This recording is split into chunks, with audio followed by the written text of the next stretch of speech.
Hi, for those of you that don't already know me, my name is James, and in the last year, I've travelled to 25 different countries. Over the last year, I spent romantic summer evenings in Paris. We've made it. Sitting on the terrace in Paris. Survived the concrete jungle of Tokyo. This is absolutely crazy, bro. Gasped at the scenic beaches in the Philippines. Look at this, guys. Unbelievable. Partied the night away in Portugal. We're going in! Drum and bass all stars Portugal. Endured cold nights sleeping outside in Thailand. It's literally 3 in the morning, and we are here, and we have nowhere to be. Celebrated my birthday in Berlin. Woo! And even captained a boat in Cambodia. I'm a professional boater. Everyone having a good time? I've laughed, cried, danced, dived, seen both beauty and cruelty, riches and poverty, and made friendships that last a life. In a nutshell, I've done a lot. I feel as though I've gained true insight into the world's many different places and how they all function drastically differently. While I still have a long way to go and much more to see, I'm not letting myself forget just how lucky I am to have experienced so many incredible places and met so many wonderful people along the way.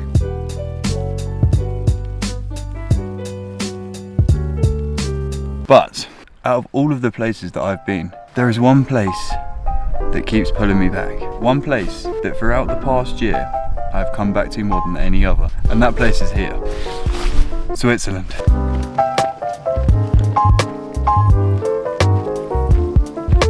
Over the past year, Switzerland has become somewhat of a second home to me. I've been here 5 times in the same period I travelled to all of the other countries last year. Although there is one primary reason for this, let me start by explaining some of the various factors that have led me to come back here so frequently. Reason number 1. Friendship.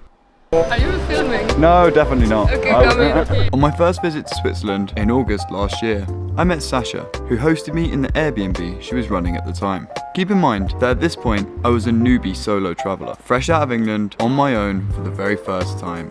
Although staying in hostels has grown to become one of my favourite aspects of solo travel, as a rookie, I was still cautious of hostel life. I had never stayed in a hostel and wasn't massively excited about the prospect of sharing a bedroom with 36 other people. This left me with 2 options. Option 1, fork out a ridiculous amount of money for a private Airbnb, certainly not budget friendly and genuinely just makes you lonely. Or option 2. Airbnb stay with host. A nice middle ground where I still have my own private room but shared a common space with the Airbnb host. This aspect of Airbnb is still something that I love and use to this day. For one thing, it's certainly less lonely than staying alone. I mean, you are literally with another person. But more importantly, you're literally staying with someone who lives in the place that you are visiting. What better way is there to get insider insight into somewhere new than from an actual local who actually lives there? It also gives you the opportunity to make a new friend. The last aspect being exactly what happened with Sasha and I. On my first visit last August, when I arrived in the middle of the night, Sasha, the legend who owns the Airbnb, has replied. She's letting me in at 1 in the morning, bless her. Sasha welcomed me with open arms, and after spending a few days getting to know one another, it was set in stone that I would be returning to Switzerland, not to stay with an Airbnb host, but instead, a new friend. A friend which I've now met in Asia and continued to return to Switzerland to see. And now, after my travels across the globe, it's not only Sasha, but Noelia too. After meeting Noelia in Laos at 4:30 in the morning before my successful attempt to sneak into a hot air balloon, I now have 2 friends that I have to make sure to see when I'm in Switzerland. And that is pretty much my Swiss friendships. So if you are watching this and you are Swiss and you would like to be my friend, please get in touch by giving me a follow on Instagram and I'll get back to you regarding the application process. Even better, if you are Swiss and you would maybe like to marry me. Reason number 2. Switzerland is literally the most developed country in the entire world.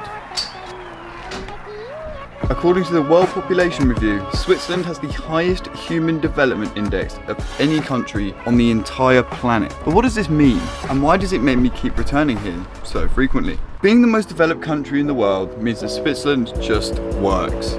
Every train is always on time. I've literally never been delayed in Switzerland once. Every hiking trail is marked with accurate signs indicating where you are and how far you have to go back to civilization. Incredibly helpful for people like me who plan absolutely nothing.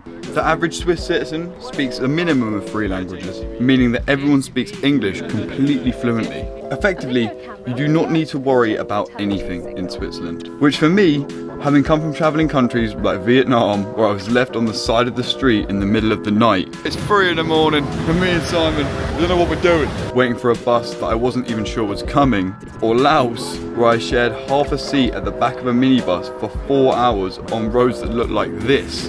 A shit ton of dirt in the road. Makes travelling in Switzerland so much more enjoyable. Simply because I am free to fully enjoy the experience without any stress. Don't get me wrong, part of me loves the chaos in countries like Laos and Vietnam, and I expect to experience that when I travel to those countries. But believe me, returning to places where things feel chaotic is extremely difficult once you've travelled in Switzerland. It's insanely safe. People leave their belongings lying about when they swim in the river, which for me was actually difficult. I kept looking over my shoulder, checking that my bag was there, just out of habit from being in London. But even the simple things, like the streets are spotless, the air feels like you are breathing in premium oxygen, the tap water is incredible, the best tap water in the world, probably comes straight from a glacier. It's like the country is allergic to mediocrity. And because of Switzerland's incredible development, it makes it so easy to access all areas of the country at any time. You can literally go from the city centre to the most remote mountain hike in a matter of hours, which segues nicely into my third and final reason that I continue to return to Switzerland more than anywhere else. And the main fucking reason I continue to come back here is because for me, out of everywhere that I have been, Switzerland is indisputably the most beautiful fucking country in the entire world. I mean, look at it.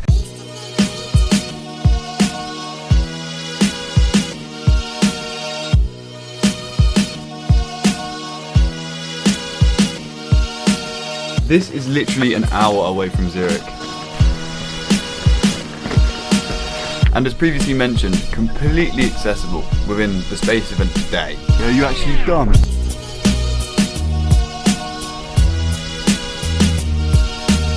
And there are hundreds of hikes that are equally or even more beautiful than this one, right on your doorstep in Switzerland.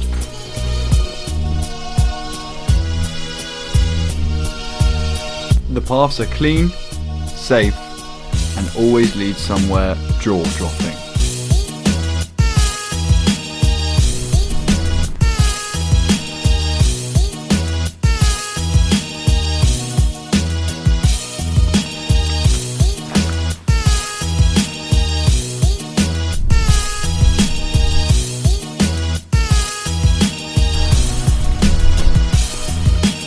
And this is just one hike on one mountain. And the country is bloody full of them. Guess we're gonna have to keep coming back. Might have to sell me kidneys to do that though, because this place is expensive as fuck.